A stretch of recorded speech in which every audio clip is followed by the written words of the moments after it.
Salamat po sa Panginoon, kapatid na Eli. Ang magtatanong po rito ay isang born again, si Mr. Ronald Yuto. Siya po ay 36 years old. Magandang araw po sa inyo, Brad Eli at Brad Daniel. Una po, nagpapasalamat po kami sa Diyos at nakarating po kami dito maayos. Simula Muscat hanggang Salala, 12 hours po yung biyahe at nakarating po kami ng safe. Salamat po sa Diyos. Ito po yung aking katanungan. Marami pong sakuna ngayon na nangyayari sa mundo. Naniniwala po ba kayo kay Prophet Sadhu Sundara Selvaraj na Indian prophet na nagprophesy sa bagyong Yolanda at sa Japan tsunami na nagkatotoo? Sabi, nakakausap po raw yung Diyos. Pati na rin po kay Mary Baxter, Angelica Zambrano at kay Pastor Yung Dokim na author ng Baptized by Blazing Fire. Nadinala daw sila ng Panginoon sa impyerno at sa langit. Ano pong pananaw nyo dito at nasa Biblia po ba? Salamat po. Kung pananaw ko tatanungin mo ayon sa Biblia, puro kasinungalingan yan eh.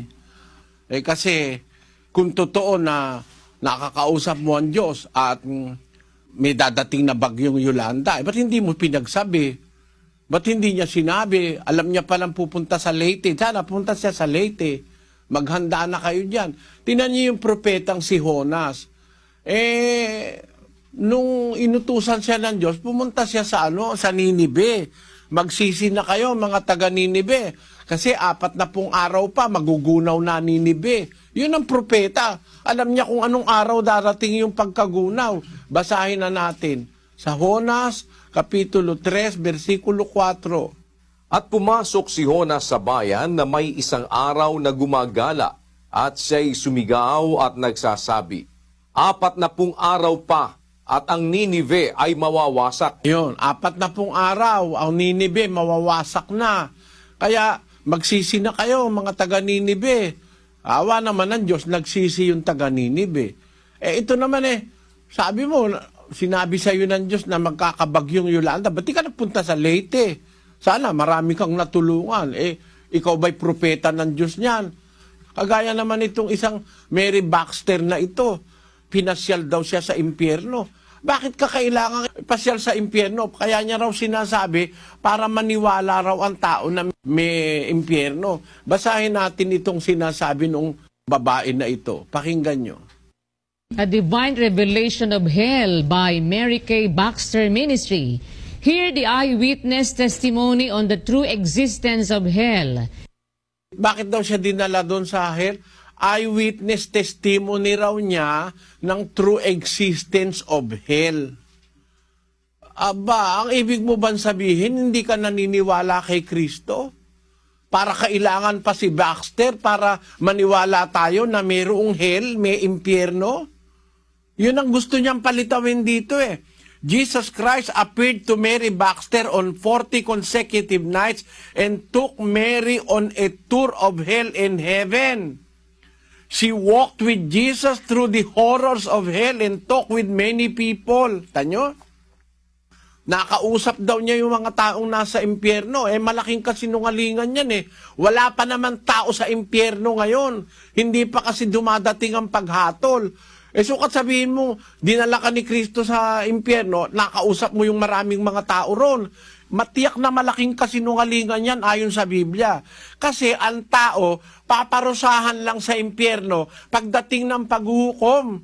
Ngayon wala pang tao sa impyerno. Basahin natin ang nakasulat sa 25 ng Mateo, versikulo 41. Kung magkagayoy, sasabihin naman niya sa mga nasa kaliwa, magsilayo kayo sa akin, kayong mga sinumpa, at pasaapoy na walang hanggan na inihanda sa diablo at sa kaniyang mga anghel. Yung salita diyan, kung magkagayon, sasabihin niya sa nasa kaliwa, magsilayo kayo sa akin, pumunta kayo sa apoy na walang hanggan. Kailan ba mangyayari yan? 25:32. Pakinggan nyo. At titipunin sa harap niya ang lahat ng mga bansa, at sila'y pagbubukdin-bukdin niya na gaya ng pagbubukod-bukod ng pastor sa mga tupa at sa mga kambing. At ilalagay niya ang mga tupa sa kaniyang kanan, datapwat sa kaliwa ang mga kambing. Kung magkagayo'y sasabihin ng hari sa nanga sa kaniyang kanan, magsiparito kayo, mga pinagpala ng aking ama, manahin ninyo ang kahariang nakahanda sa inyo, buhat ng itatag ang sanlibutan. Nakita mo, darating pala yung tiempo, titipunin sa harap niya ang lahat ng bansa. Yun na nga yung day of judgment. Lahat ng tao titipunin sa harap ng hukuman ng Diyos. Lalagay niya yung mga kambing sa kaliwa at yung mga tupa lalagay niya sa kanan.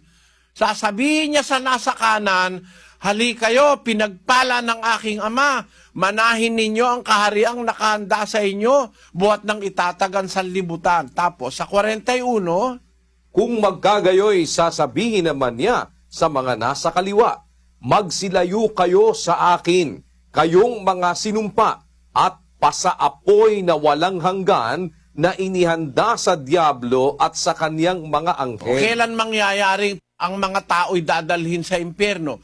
Pagka natapos na yung judgment, haharap muna sa kanya lahat ng tao, hahatulan, huhukuman.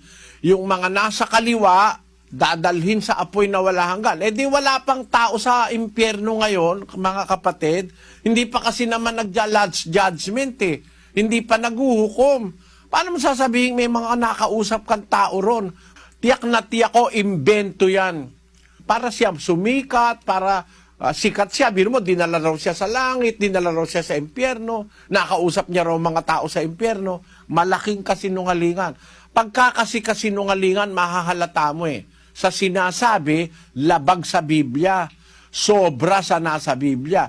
Kagaya nung pastor naman na, ano na yon, Korean yata yan eh. Yung Doking na yan, na baptism daw sa blazing fire. Yan eh, puro kwento yan, mga kapatid. Sapat ang nasa Biblia para tayo maniwala sa nakasulat. Sapat na yon. Sinabi ni Kristo talagang may impyerno. Pero ba't kailangan pa si Mary Baxter para ka maniwala sa impyerno? Mas naniniwala ka ba dyan sa babae na yan kaysa kay Kristo? Kaya yung mga babaeng nagli-leader sa relihiyon, mapanganib yan eh. Mapanganib yan. Hinuhulaan sa Biblia yan, magliligaw ng tao yan. 3:12 ng Isayas, kapatid na Luz. Tungkol sa aking bayan, mga bata ang mga mamimighati sa kanila, at mga babae ang mga pupuno sa kanila, o bayang ko. Silang nagsisipat nubay sa iyo, mangagliligaw sa iyo at sisira ng daan ng iyong mga landas. Pagka babae ang mamumuno, ililigaw ka. Kagaya niyang Mary Baxter na yan. Malaking kasinungalingan yan, hindi totoo yan, kapatid. At sasabihin mo, merong nakakaalam, nagpropesay, nagkatotoo. Nagkatotoong may bagyo, kailan mo pinropesay? Sana pinalagay mo sa lahat ng mga dyaryo. Hindi eh. Nung matapos na yung bagyo, saka mo sinabing pinopesay mo, etc., etc. At kung ipinopropesay mo talaga, dapat alam mo yung lugar na tatamaan. Ba't hindi mo sinabing sa Leyte? Sana nakapag-ingat yung mga taga Leyte. Yan eh, kayabangan. Mga alimuom lang yan. Ako, mga kababayan ko. Sapat na maniwala sa Diyos. At kung ang Diyos lang ang gusto mong paniwalaan, sa Biblia ka lang kumuha ng paniniwalaan. Mga bulaang propeta yung mga yan. Nagpapanggap lang yan. Basahin natin ang 2 Korinto 11:13.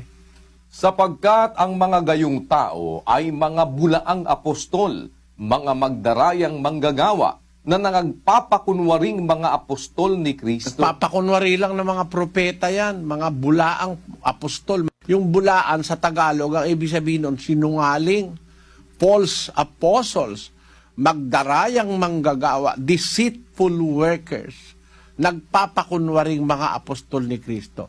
Ingat kayo sa ganyan. Ang paniwalaan nyo, salita ng Diyos, hindi daldal ng tao, kapatid. Sana naunawaan mo. Dakal po, salamat kaya kayo po. Salamat po. Sige, samahan nawa kayo ng Panginoon, kapatid. Punta